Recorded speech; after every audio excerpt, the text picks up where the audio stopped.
Good morning students. मैं doctor Rajeev Dwivedi, modern college of education Panthra Lucknow से आप सभी डीएलएड सेकेंड सेमेस्टर के प्रशिक्षुओं का अपनी इस ऑनलाइन कक्षा में पुनः स्वागत करता हूं। छात्रों, आज हम जिस टॉपिक पर आप सभी से परिचर्चा करेंगे वह है राष्ट्रीय पाठ्यचर्या का विकास यानी एनसीएफ 2005। छात्रों, एनसीएफ 2005 विद्यालयी शिक्षा का अब तक का नवीनतम राष्ट्रीय दस्तावेज है। इसे अंतर्राष्ट्रीय स्तर के शिक्षाविदों, मनोवैज्ञानिकों, वैज्ञानिकों, विषय विशेषज्ञों व अध्यापकों ने मिलकर तैयार किया है। मानव संसाधन विकास मंत्रालय की पहल पर प्रोफेसर यशपाल की अध्यक्षता में एक राष्ट्रीय संचालन समिति और 21 राष्ट्रीय फोकस समूहों का गठन किया गया। इन समूहों के माध्यम से देश के हर हिस्से में सेमिनार्स, विचार विमर्श एवं बड़ी तादाद में प्राप्त लोगों की जो प्रतिक्रियाएं थीं उस पर चिंतन और मनन करते हुए राष्ट्रीय संचालन समिति ने राष्ट्रीय पाठ्यचर्या यानी एनसीएफ की रूपरेखा 2005 नामक दस्तावेज प्रस्तुत किया। इस एनसीएफ 2005 में कुल 5 अध्याय थे। प्रथम अध्याय जिसमें भूमिका का संकलन मिलता है, परिप्रेक्ष्य क्या है इस बात को बताया गया है। द्वितीय अध्याय में सीखना और ज्ञान, तृतीय अध्याय में पाठ्यचर्या के क्षेत्र, स्कूल की अवस्थाएं एवं आकलन, चतुर्थ अध्याय में विद्यालय एवं कक्षा का वातावरण, पंचम अध्याय में व्यवस्थागत सुधार की बातें इसमें की गई हैं। यहाँ मैं स्पष्ट करना चाहूँगा कि ये जो 5 अध्याय हैं इनसे संबंधित प्रश्न आपके बीटीसी के कोर्स में आ सकता है कि प्रथम अध्याय में एनसीएफ 2005 में प्रथम अध्याय में किस बात की चर्चा की गई है, द्वितीय अध्याय में, तृतीय अध्याय में या चतुर्थ अध्याय में किस बात की चर्चा की गई है। इस तरह के प्रश्न उठ सकते हैं। इसके अतिरिक्त इसमें मार्गदर्शी सिद्धांत कुछ निर्मित किए गए, जैसे ज्ञान को स्कूल के बाहरी जीवन से जोड़ा जाए, यानी ज्ञान को केवल स्कूली शिक्षा तक ही सीमित ना रखा जाए बल्कि उसको व्यवहारिक भी बनाया जाए। और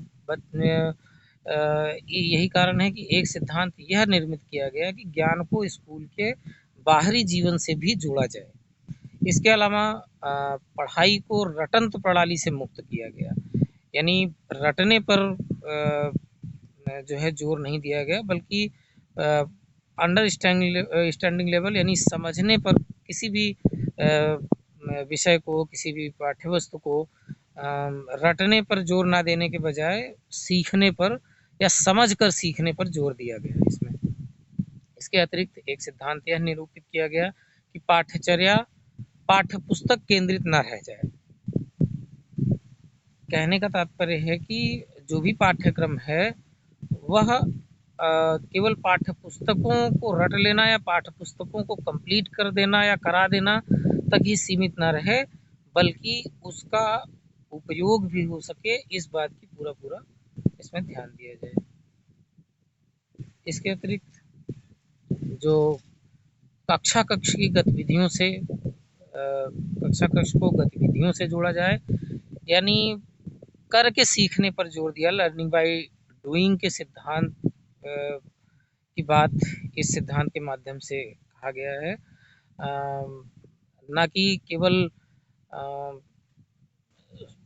निष्क्रिय श्रोता की भांति सुन लेना और एक अच्छे वक्ता की भांति टीचर सुना दे और निष्क्रिय श्रोता की भांति छात्र चुपचाप सुन ले। इस पर आधारित शिक्षा और शिक्षण कार्य नहीं होना चाहिए, बल्कि कक्षा को गतिविधियों पर आधारित विभिन्न प्रकार की गतिविधियों के माध्यम से बच्चों को सिखाने का प्रयास किया जाए। इस मार्गदर्शी सिद्धांत के अंतर्गत इस बात को स्पष्ट किया गया।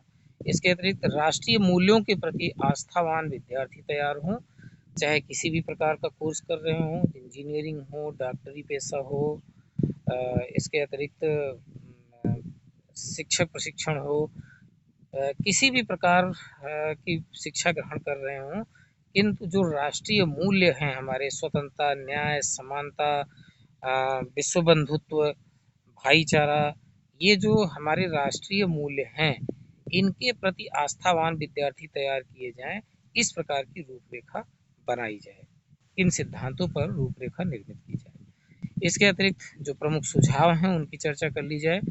शिक्षण सूत्रों जैसे ज्ञात से अज्ञात की ओर, मूर्त से अमूर्त की ओर आदि का अधिकतम प्रयोग हो, इस बात का सुझाव इस पाठ्यचर्या की रूपरेखा में दिया गया था।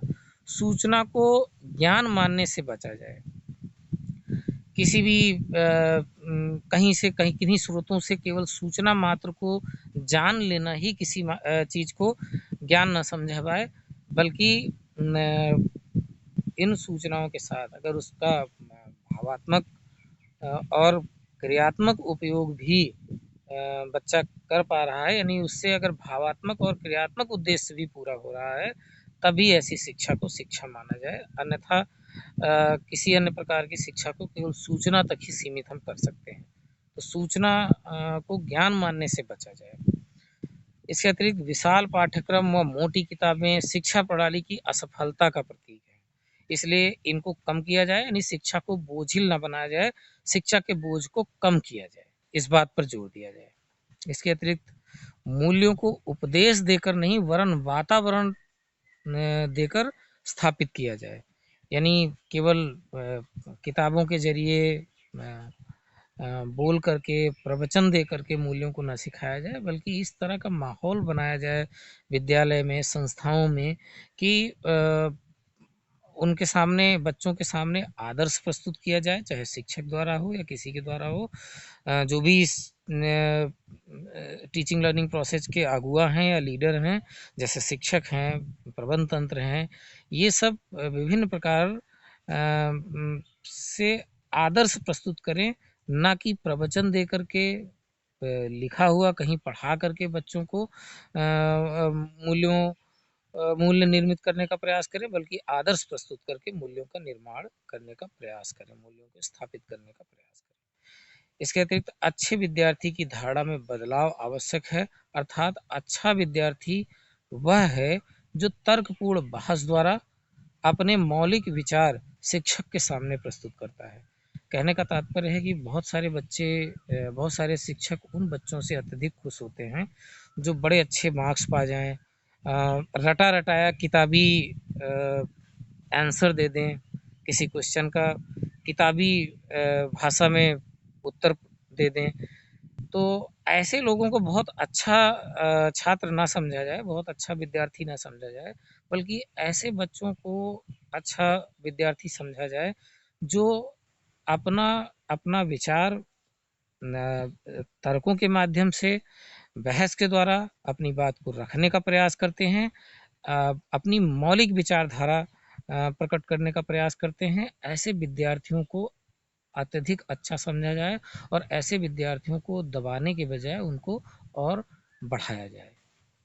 इसके अतिरिक्त वह अभिभावकों को सख्त संदेश दिया जाए कि बच्चों को छोटी उम्र में निपुण बनाने की आकांक्षा रखना गलत है।